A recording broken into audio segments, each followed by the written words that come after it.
Madam என்னாச்சு? கால் பண்றேன் திரும்ப போக மாட்டேங்குது.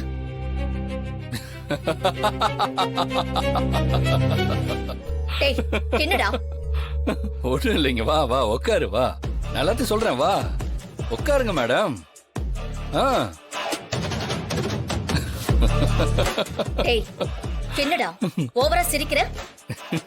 இல்ல, எப்பவுமே நீ எங்களுக்கு எதிராக பிளான் பண்ணுவ, மாயா உனக்கு வந்து பதிலடி கொடுப்பா. இப்ப என்ன பண்ண போறா, எப்படி பதிலடி கொடுக்க போறான்னு எனக்கே ஆர்வமா இருந்துச்சு. ஆனா இதை கேட்கும் போது எனக்கே ரொம்ப சந்தோஷமா இருக்கு. நீ எதிர்பார்த்திருக்க மாட்டல இப்படி ஒரு கொரில்லா அட்டாக்க. சத்தியமா நானும் எதிர்பார்க்கலப்பா. நீ எனக்கு எதிரில் உட்காந்துட்டு பதட்டப்படுறத பார்க்கும்போது எவ்வளவு ஜாலியா இருக்கு தெரியுமா? என்னடா என் அண்ணனை கடத்தி வச்சுட்டு என்ன மிரட்டலன்னு நினைக்கிறீங்களா? ஐயோ, நினப்பெல்லாம் இல்ல, உண்மையாவே மிரட்ட தான் செய்யணும். இப்ப நடந்துட்டு இருக்கிறதெல்லாம் நீ ஏதோ கனவு நினைச்சிட்டு இருக்கியா? எல்லாமே நிஜம் புவனேஸ்வரி. வேணா கிளி பாத்துக்கோ, கிளி பாத்துக்கோ. என் அண்ணனுக்கு மட்டும் ஏதாவது ஒண்ணு ஆச்சு அப்புறம் அவ்வளவுதான். ஒன்னும் ஆகாது. நீ எப்படி என்ன கடத்தி மாயாவையும் மத்தவங்களையும் மிரட்டணும்னு நினைச்சியோ, அதே மாதிரி உங்க அண்ணனை கடத்தி உன நாங்க மிரட்டுறோம். அவ்வளவுதான். கத்திக்கு கத்தி, ரத்தத்துக்கு ரத்தம். மாயாதான் மாயாதான், எடுத்து பேசு, சும்மா ஃப்ரீயா எடு.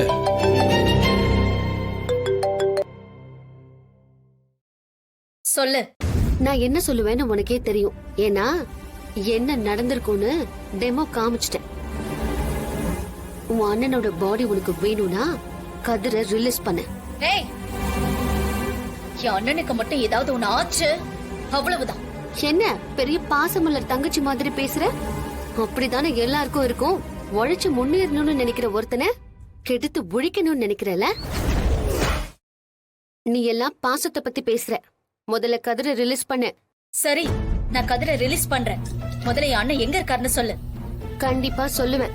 அதுக்கு முன்னாடி நான் சொன்னது செய். கதிரை ரிலீஸ் பண்ணி உன் கார்ல ஏத்தி நீயே ஓட்டிட்டு வந்து ரெஸ்டாரண்ட்ல கதிரை டிராப் பண்ற. ஏய், என்னடி? நான் என்ன நீ வச்ச டிரைவரா இல்ல வேலைக்காரனா? நீ சொல்றதெல்லாம் செய்யறதுக்கு உனக்கு உன் அண்ணன் வேணுமா வேண்டாமா? ஏய், இத பாரு. என் அண்ணனுக்கு மட்டும் ஏதாவது ஒண்ணு ஆச்சு.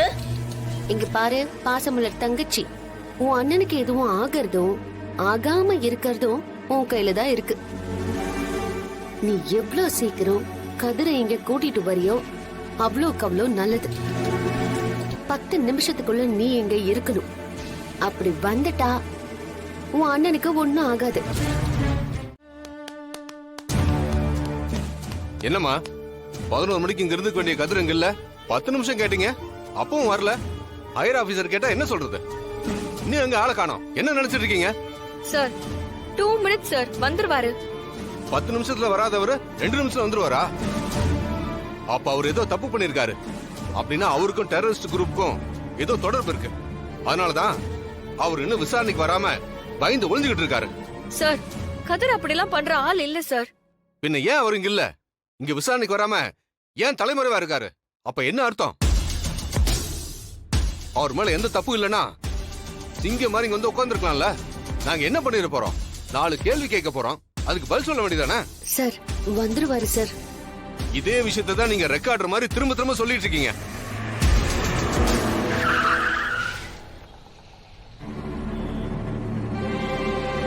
வந்துட்டார் சார்.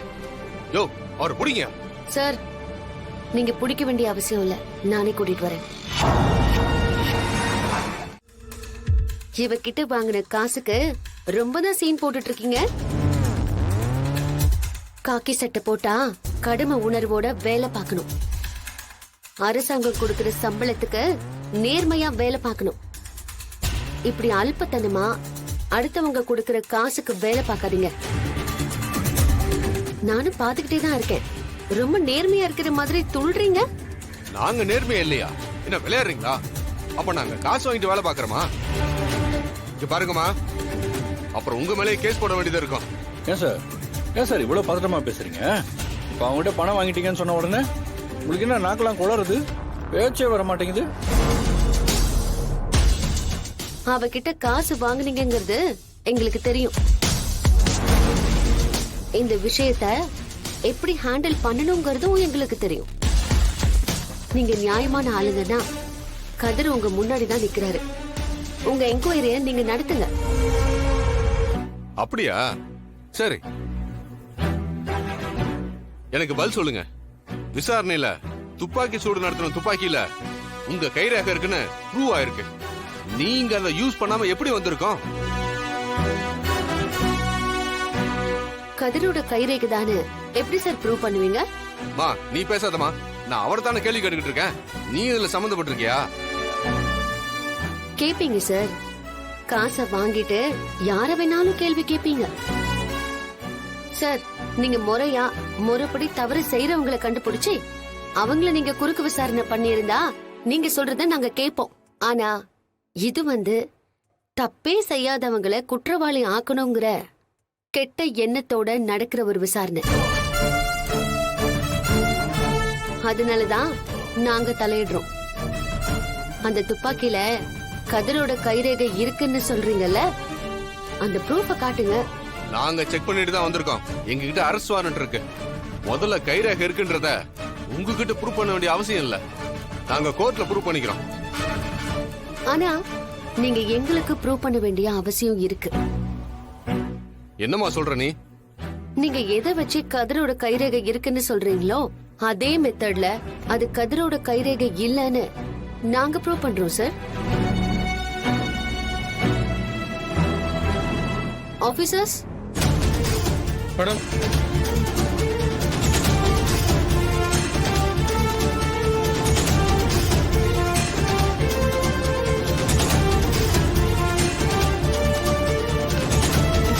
இன்ஸ்பெக்டர் சார், இவங்கள பாத்திருக்கீங்களா?